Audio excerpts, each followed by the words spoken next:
စားတန်စင်မင်းဇက်တော်ကြီးနဲ့အောင်မြင်ခဲ့ပေမဲ့လည်းမူရင်းဇက်မင်းသားကြီးရဲ့ပိတ်ပင်မှုကိုခံနေရတဲ့စမ်းရည်မိုးကပြတင်ဆက်ခဲ့တဲ့စားတန်စင်မင်းဇက်တော်ကြီးကအရန်အောင်မြင်ခဲ့ပြီးတော့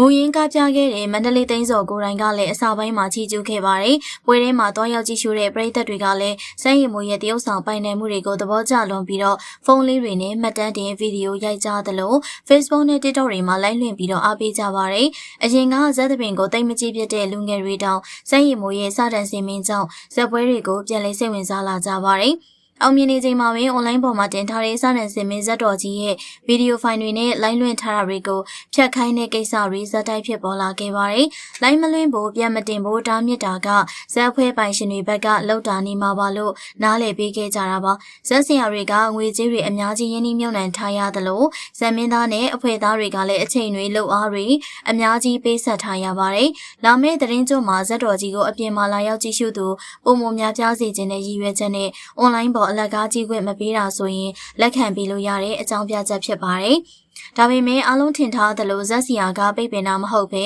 သူများတွေရိုက်တင်ထားတာတွေကိုခွင့်မပြုပဲလိုက်ဖြတ်ခိုင်းနေတာကမူရင်းဆက်ကိုကပြခဲ့မှုတဲ့မန္တလေးသိန်းစော်ကိုယ်တိုင်ဖြစ်နေလို့အားလုံးကနားမလည်နိုင်အောင်ဖြစ်သွားခဲ့ရပါတယ်။ဇက်ကားခွင့်ပြုလိုက်တဲ့မန္တလေးသိန်းစော်ကဝင်ရောက်ဆွတ်ဖက်ပြီး live တွေကိုလိုက်ဖြတ်ခိုင်းနေတာကစဉ်းစားစရာဖြစ်နေပါတယ်။ဇက်ရီမိုကပိုအောင်မြင်သွားလို့တားဆီးပိတ်ပင်မှုတွေလှုပ်လာတာလို့ထင်လားဆိုတော့commentမှာပြောပြခဲ့ပါအောင်ရှင်။ကရင်ပစိုးကိုဝစ်ဆင်ပြီးမြန်မာအစားအစာကိုလူတီများလာအောင်မြင့်တင်ပေးနေတဲ့ချင်းဖိုက်တာဂျိုရှွာဘန် UFC မှာချန်ပီယံဖြစ်နေတဲ့ချင်းဖိုက်တာဂျိုရှွာဘန်ကအောင်မြင်လာပေမဲ့မွေးရဲဇာတိကိုမမေ့တဲ့အပြင်ကမ္ဘာသိအောင်ကိုဖော်ထုတ်ပြသနေပါတယ်။အမေရိကန်နိုင်ငံမှာနေထိုင်ကြီးပြင်းပြီးတော့အောင်မြင်မှုတွေရပေမဲ့အမိမြေရဲ့အငွေအသက်တွေကိုအမြဲတမ်းတန်ဖိုးထားမြင်လို့နေစေဆိုတာသူ့ရဲ့နေထိုင်လှုပ်ရှားမှုတွေကသက်သေပြနေပါတယ်။လက်တလုံးမှာဗန်တယောက်ရှက်အင်ကြီးအဖြူလေးနဲ့ကရင်ပစိုးလေးကိုဝစ်ဆင်ထားတာကြောင့်မြန်မာမိန်းကလေးတွေကသဘောကျနေပါတယ်။ဗန်လိုလူတီများတဲ့သူတယောက်ကမြန်မာနိုင်ငံရဲ့တန်ဖိုးထားရာတွေကိုသွဲဝိုက်ပြီးတော့ဖော်ပြတတ်တာကြောင့်သူ့ရဲ့ပရိသတ်နိုင်ငံသားတွေကမြန်မာနိုင်ငံရဲ့တိုင်းရင်းသားရိုးရာယဉ်ကျေးမှုတွေအကြောင်းကို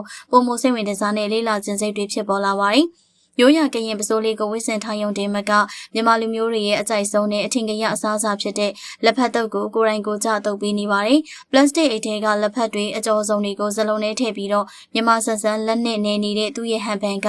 မြန်မာပြည်ကအိမ်တွေမှာတာမန်တွေ့ရလိမ့်ရှိတဲ့နှွေးထွေးတဲ့မြင်ကွင်းမျိုးဖြစ်ပြီးတော့နိုင်ငံရဲ့ချမ်းမှာပြန်လည်ဖန်တီးပြလိုက်တာပါ။မြန်မာစကားကိုလည်းပြပြတတ်ပြောတတ်တယ်လို့မြန်မာအစားအစာကိုလည်းကိုယ်တိုင်ပြင်ဆင်နေပါတယ်။ UFC မှာနိုင်ပွဲတွေဇက်တိုက်ယူပြီးမန်ဟုံအပြည့်နဲ့ရှင်ပြိုင်နေတဲ့ဖိုက်တာတယောက်ကအိမ်ပြန်ရောက်တဲ့ခါမှာတော့ကရင်ပစိုးလေးကိုဝိလက်ဖက်တုပ်လေးကိုကိုယ်တိုင်နေပြီးတော့မိသားစုကိုကြွေးမွေးပြုစုနေတဲ့သားလေးမလေးတယောက်ဖြစ်သွားပါတယ်။မြန်မာတွေကိုတန်ဖိုးထားတဲ့စိတ်တွေရှိနေတဲ့ဗန်ကိုနောက်ထပ်ပွဲတွေမှာလည်းအားပေးကြမှာလားဆိုတာမှတ်ချက်ပေးခဲ့ပါဦးနော်။